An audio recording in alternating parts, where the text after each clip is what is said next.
5 hidden clauses in personal loans that can trap you financially। आपने कभी personal loan लिया है या लेने का प्लान कर रहे हो? मेडिकल इमरजेंसी हो, शादी हो या एक छोटी सी ट्रिप, पर्सनल लोन लगता है सबसे इजी ऑप्शन। लेकिन यही इजी ऑप्शन कभी कभी बन जाता है फाइनेंशियल स्ट्रेस का परमानेंट सोर्स। क्यों? क्योंकि बैंक आपको लोन देते वक्त सिर्फ एक डॉक्यूमेंट देता है, अग्रीमेंट, और उसके अंदर लिखा होता है एक सीक्रेट फाइनेंशियल पजल। आप सोच रहे हो बस फॉर्मेलिटी है, साइन कर दो, लेकिन वही सिग्नेचर आपके पैसों का साइलेंट लीकेज पॉइंट बन सकता है। आज हम बात करने वाले हैं 5 हिडन क्लॉजेस के बारे में जो पर्सनल लोन अग्रीमेंट्स में छुपे होते हैं और जिन्हें समझना मतलब अपने आप को एक फाइनेंशियल बॉडीगार्ड देना। और हाँ, अगर आप सोच रहे हो वेंडर मैं तो फाइन प्रिंट पढ़ता हूँ, तो हॉनेस्टली बताओ वो 12 पेज डॉक्यूमेंट पूरा किसने लास्ट टाइम पढ़ा था? एग्जैक्टली। तो एंड तक जरूर रहिए, क्योंकि लास्ट क्लॉज आपके सिबिल स्कोर को साइलेंटली मार सकता है बिना एक भी मंथली इंस्टॉलमेंट मिस किए। Clause 1, pre payment and foreclosure charges. सबसे पहला ट्रैप, प्री पेमेंट और फोरक्लोजर फीस। हम सब सोच कर चलते हैं बोनस मिलते ही लोन खत्म कर दूंगा, इंटरेस्ट बचेगा। लेकिन बैंक के एग्रीमेंट में छुपा होता है 2 से 5% तक का प्रीपेमेंट चार्ज। मतलब अगर आप अपनी रिस्पॉन्सिबिलिटी निभा रहे हो तो भी आपको फाइन देना पड़ेगा। जब आप लोन लेते हो, आप एक फाइनेंशियल डील साइन करते हो और उस डील के हर लाइन में लिखा होता है एक छुपा हुआ रूल। उन रूल्स को समझना ही स्मार्ट बोरोवर की पहचान है। एक दोस्त ने बताया, उसने 5 लाख का लोन जल्दी क्लोज कर दिया, सोचा पैसा बचेगा, पर बैंक ने 20,000 रुपए का अर्ली क्लोजर फाइन लगा दिया। Reason, lock in period not completed. ये थोड़ा ऐसा है जैसे जिम मेंबरशिप कैंसिल करने जाओ और वो कहे सर कैंसिल करने का भी चार्ज लगेगा, लेकिन ये तो बस शुरुआत थी। अगला क्लॉज आपको एक ऐसा इंटरेस्ट रूल दिखाएगा जहां रेट बढ़ता है बिना आपके जाने। Clause 2, floating interest rate and revision. Bank बोलते हैं सर इंटरेस्ट रेट सिर्फ 10% per annum. Sounds good right? लेकिन नीचे लिखा होता है subject to change as per RBI और एमसीएलआर रिविजन्स। मतलब अगर आरबीआई ने रेट बढ़ाया तो आपका मंथली इंस्टॉलमेंट इंस्टेंटली बढ़ता है, पर जब रेट गिरता है तो आपका बैंक कहता है नेक्स्ट रिव्यू साइकिल में एडजस्ट करेंगे। इंटरेस्ट बढ़ने पर एसएमएस इमीडिएटली आता है और कम होने पर silence, like your crush after U double text. Tip, always ask review frequency क्या है, मंथली, क्वार्टरली या एनुअली, और क्या रेट फिक्स्ड है या फ्लोटिंग। अब जब इंटरेस्ट का गेम समझ गया, चलो एक और इनविजिबल चार्ज की बात करते हैं, जहां पैसा जाता है प्रोसेसिंग और सर्विस फीस के नाम पे। Clause 3, hidden processing, service and documentation fees.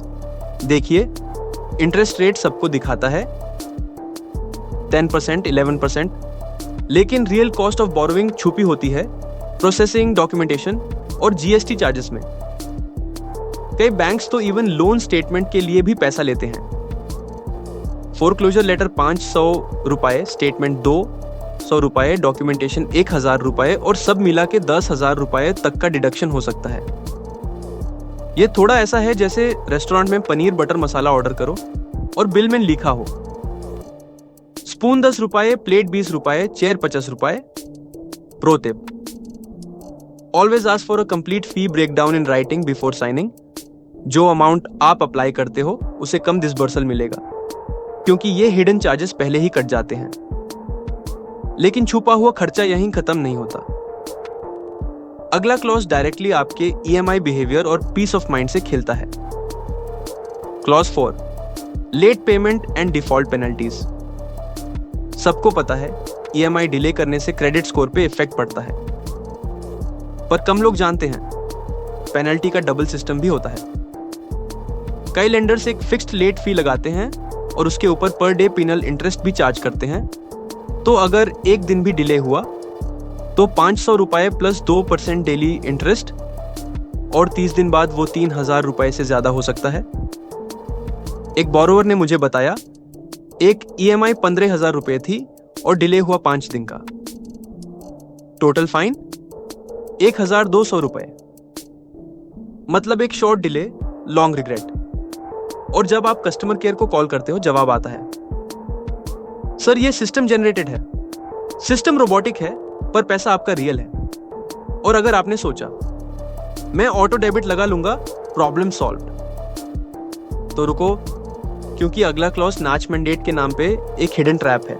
Clause 5, नाच mandate and auto debit. Trap auto debit setup करते वक्त आप एक नाच मैंडेट साइन करते हो, मतलब बैंक को अथॉरिटी देते हो कि वो आपके अकाउंट से EMI खुद ले ले।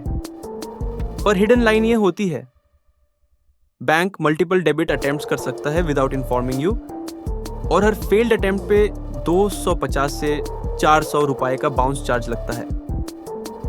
तो अगर आपके अकाउंट में एक दिन के लिए भी कम बैलेंस हुआ, बैंक 3 बार ट्राई करेगा और 1,000 रुपए चला जाएगा फीस में। मतलब EMI नहीं गया, लेकिन पैसा फिर भी गया। Modern art of banking. और अब सबसे डेंजरस क्लॉज, ये आपके future credit cards, car loans और होम लोन्स सब पे इंपैक्ट करता है, चाहे आप एक भी EMI मिस ना करें। Clause 6, cross default and hidden insurance tie ins. कई बैंक्स लिखते हैं, default in any other loan और credit facility shall be considered default in this loan as well.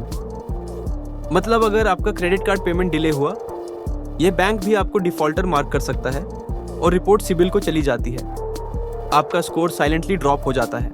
साथ ही कई लेंडर्स आपसे लोन इंश्योरेंस भी मैंडेटरी करवा देते हैं, जॉब लॉस, डिसेबिलिटी कवर के नाम पर। साउंड्स यूजफुल, लेकिन प्रीमियम अलग से डिडक्ट होता है और कभी कभी पॉलिसी प्रैक्टिकली वर्थलेस होती है। इंश्योरेंस लेना चाहिए या नहीं, ये आप डिसाइड करो, बैंक का काम है रेकमेंड करना, फोर्स नहीं। सिंपल।